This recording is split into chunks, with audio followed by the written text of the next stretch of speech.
Maintenant, nous allons prendre le temps de prier sur ce que nous croyons. Qu'est-ce que nous croyons finalement?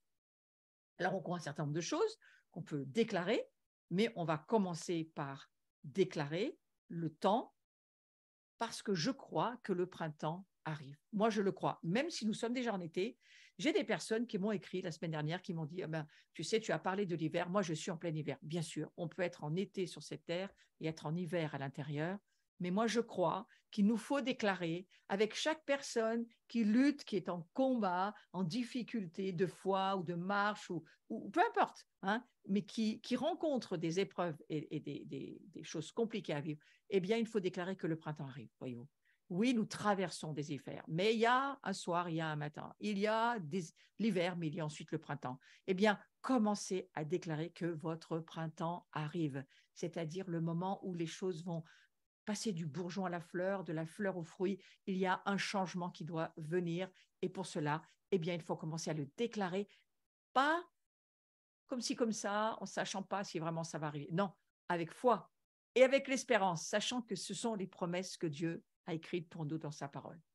C'est le temps de venir devant Dieu dans la louange. C'est le temps de louer Dieu, parce que alors que nous louons Dieu, toutes nos victoires se trouvent là. Hein. C'est le temps pour les prodiges et les miracles, là aussi. Bon, peu importe, les prières sont plus ou moins dans l'ordre, mais c'est le temps pour les signes, les prodiges, les miracles. C'est le temps de nous tenir ensemble contre l'ennemi dans le combat. Oui, déclarer cela parce que nous allons avoir, bien sûr, un certain nombre de combats, mais les combats dans lesquels nous allons nous trouver, eh bien, nous avons Jésus qui est là et nous pouvons le dire, c'est pour nous, parce que nous sommes ensemble avec Christ, nous avons déjà gagné notre combat. Hein. Et bien sûr, c'est le temps aussi de notre futur, puisque la fin est déjà écrite. Notre destinée, elle est déjà écrite dans les cieux. Notre avenir, il est déjà écrit. Notre futur, il est déjà écrit. Donc, c'est le temps pour notre futur, maintenant, de s'accomplir. Et je prie que votre futur s'accomplisse au nom de Jésus.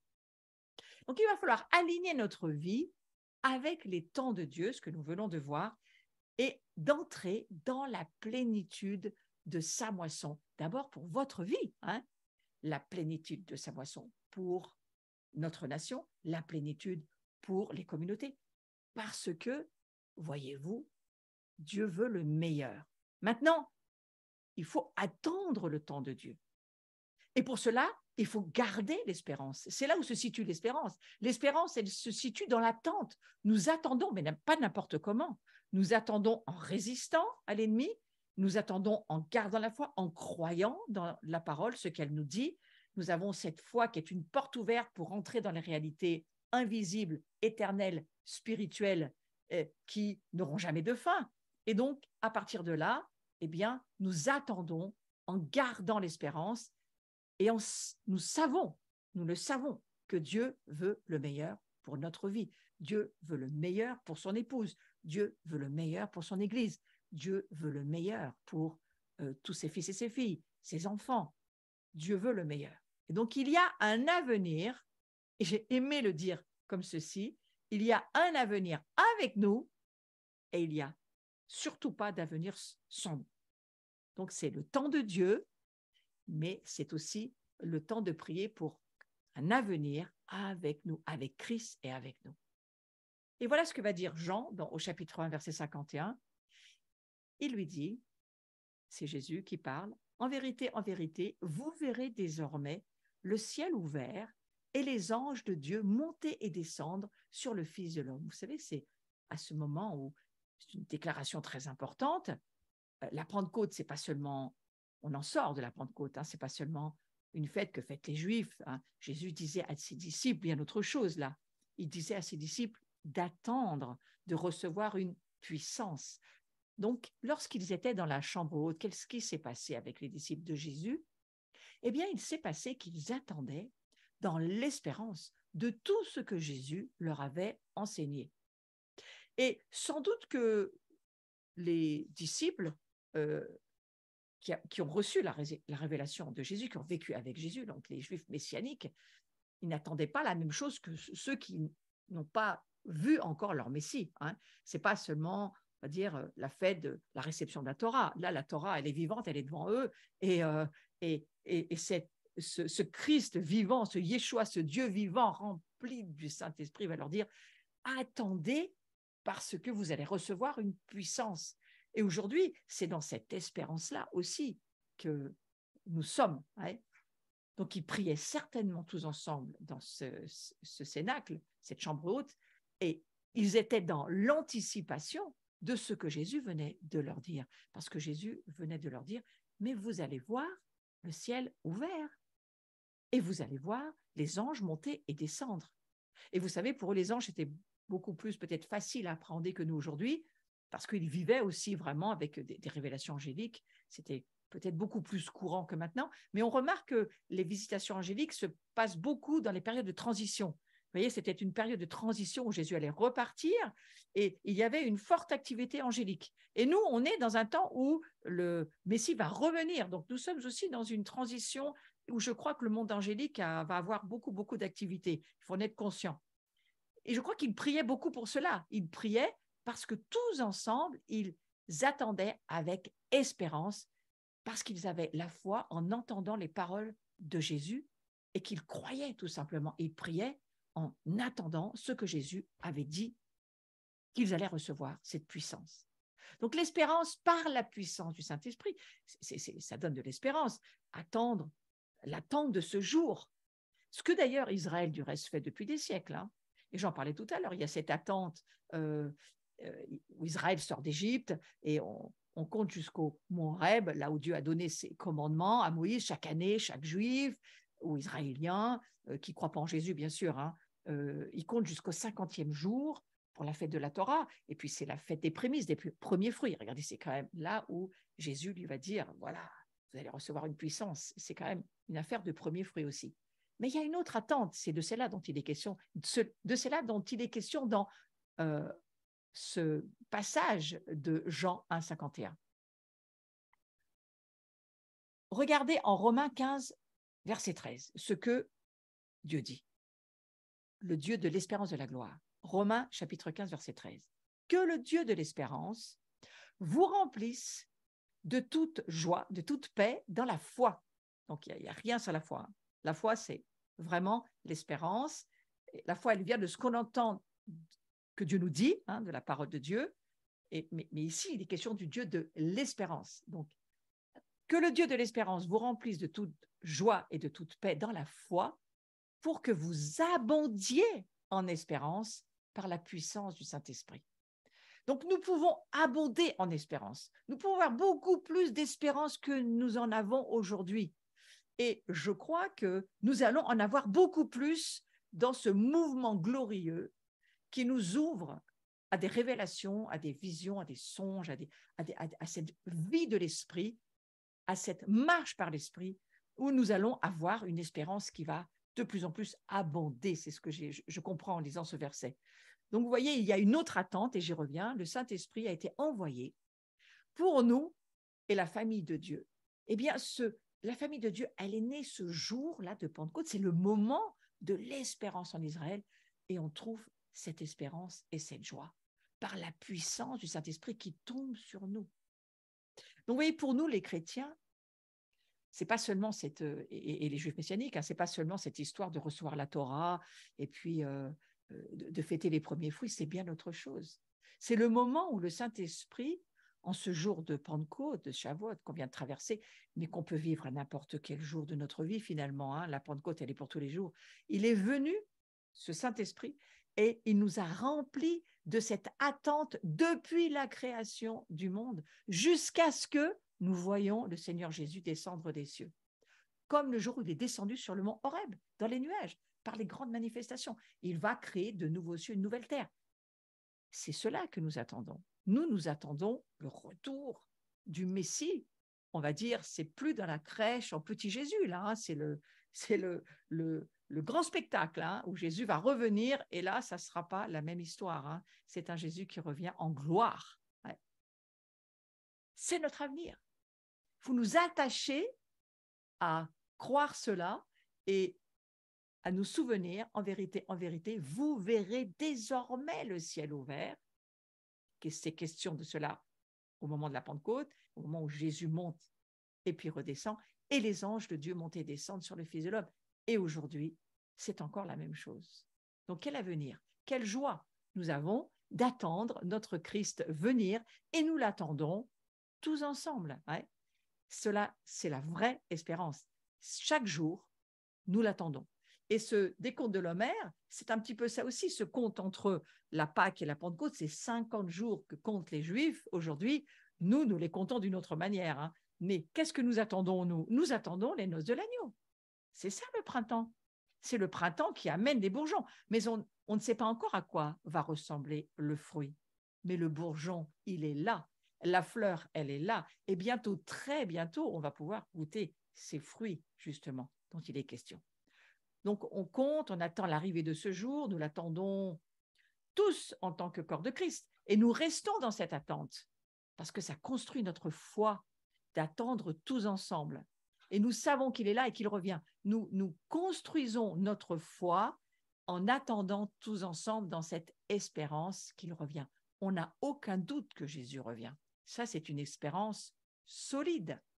Dieu nous a créés d'être dans l'attente et de voir, il nous a créés pour être dans cette attente et pour voir ce moment de son retour, rien ni personne ne pourra nous l'enlever.